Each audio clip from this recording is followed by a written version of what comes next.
நாம இன்னைக்கு இந்த வீடியோவில் என்ன கற்றுக்க போகிறோம் அப்படின்னா சிஎஸ்எஸ்ல பேடிங் எதுக்கெல்லாம் பயன்படுத்துகிறோம் அப்படிங்கிறதையும், பேடிங்னா என்ன அப்படிங்கிறதையும், பேடிங்கை எப்படி பயன்படுத்துறது அப்படிங்கிறத பற்றியும் நாம் இன்னைக்கு இந்த வீடியோவில் கற்றுக்கலாம்.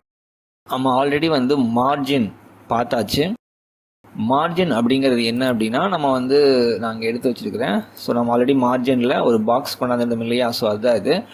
இந்த மார்ஜின் அப்படிங்கிறது என்ன அப்படின்னா எந்த இடத்துல நமக்கு தேவையான ஆப்ஜெக்டை ஏதாவது ஒரு ஷேப்ஸை அல்லது ஒரு லைனை ஃபிக்ஸ் பண்ணணுமோ அந்த இடத்துல ஃபிக்ஸ் பண்ணுறதுக்காக பயன்படுத்துகிறது தான் மார்ஜின்.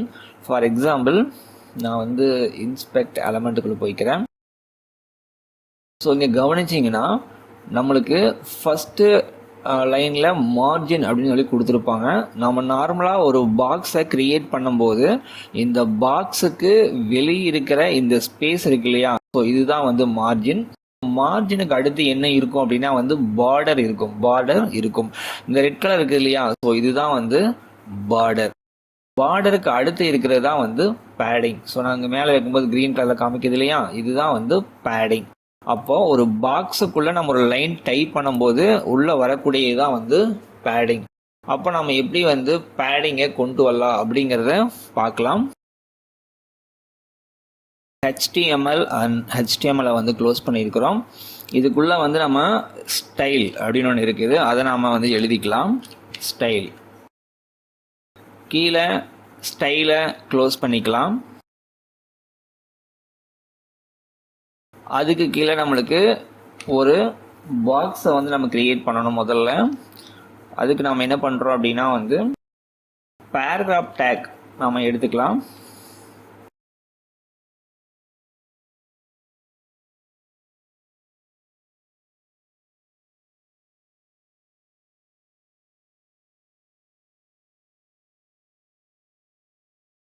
பேராகிராஃப் டேக் நம்ம எடுத்தாச்சு. ஸோ பேராகிராஃப் டேக்குள்ளே நம்ம கண்டென்ட் இருக்கணும். ஸோ நம்ம கண்டென்ட்டை நம்ம கொடுத்துக்கலாம். நான் சம் லைனை காப்பி பண்ணி தான் பேஸ்ட் பண்ணிக்கிறேன். ஸோ நீங்கள் டைப் பண்ணிக்கங்க அல்லது ஏதாவது ஒன்றில் காப்பி பண்ணி பேஸ்ட் பண்ணிங்க. இப்போ நம்மளுக்கு ஒரு பேராகிராஃப் கிடச்சிருக்குது. நாம் இதை சேவ் பண்ணிவிட்டு நம்ம ரன் பண்ணுவோம். ஸோ ரன் பண்ணால் பாருங்கள் நம்மளுக்கு இங்கே பேராகிராஃப் கிடச்சிருக்குது. இப்போது இந்த பேராகிராஃபுக்கு தான் நம்ம பேடிங்கை நம்ம அப்ளை பண்ண போகிறோம். அதுக்கு நம்ம என்ன பண்ணோம்னா ஸ்டைல் அப்படிங்கிறதுக்குள்ளே வந்துடுவோம். ஸோ இது மாதிரி ஸ்டைல் கொடுத்தோம்னா HTMLக்குள்ளேயே நம்ம ஸ்டைல் கொடுத்து எழுதிக்கலாம். இப்படி எழுதுகிற இந்த மெத்தடுக்கு இன்டர்னல் அப்படின்னு நேம்.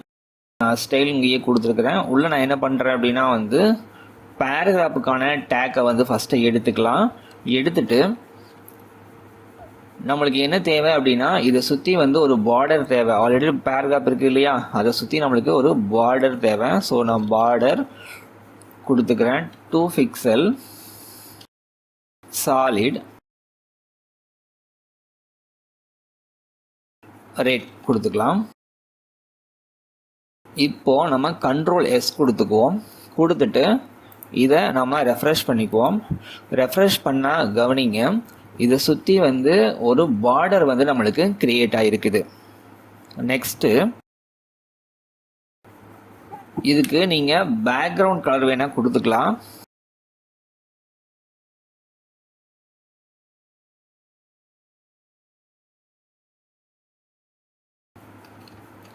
நான் அக்வா கலர் கொடுக்குறேன்.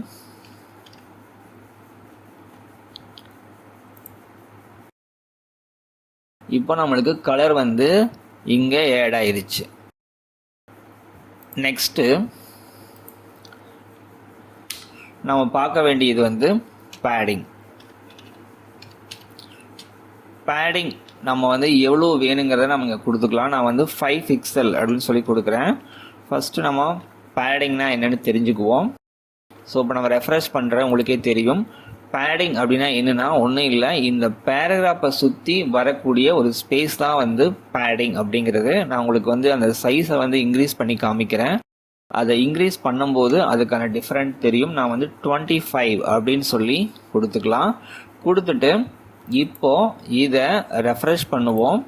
ரெஃப்ரெஷ் பண்ணால் பாருங்கள், இங்கே இந்த ஸ்பேஸ் வந்து உங்களுக்கு அதிகமாக இருக்கிறத நீங்கள் கவனிக்கலாம். நம்மளுக்கு எப்பவுமே வந்து இந்த பேராகிராஃப் அப்படிங்கிறது இந்த லெஃப்ட் சைடு வந்து நேராக இருக்கும், பட் ரைட் சைடு வந்து நேராக இருக்காது. நம்மளுக்கு ரைட் சைடு நேராக வரணும் அப்படின்னா டெக்ஸ்ட் அலைன் கொடுத்துங்க. அது வந்து ஜஸ்டிஃபை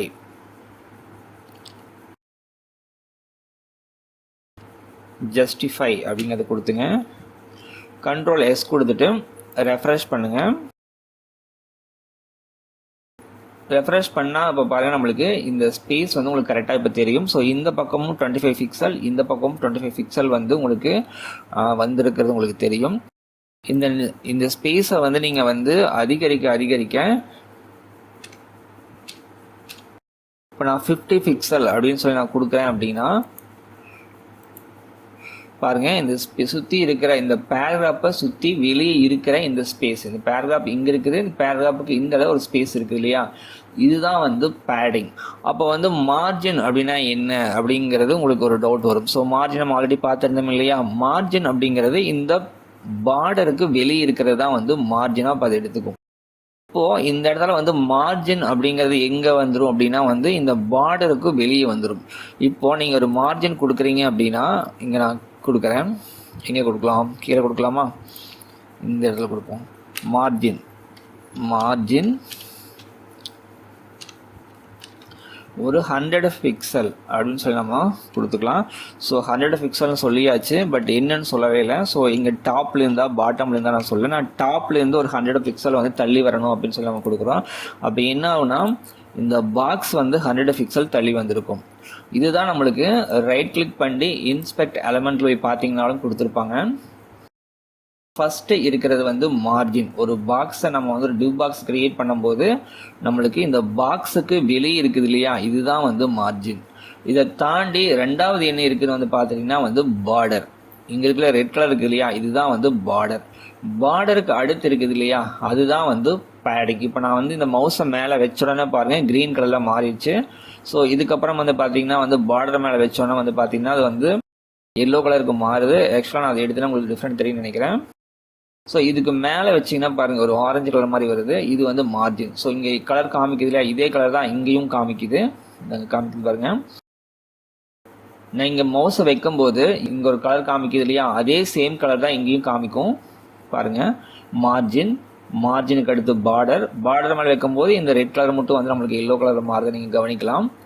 நெக்ஸ்ட்டு பேடிங் இங்கே க்ரீனில் இருக்குது, அங்கேயும் க்ரீன்லாம் காமிக்குது. ஸோ ஃபைனலாக இருக்கிறதா வந்து கண்டென்ட்.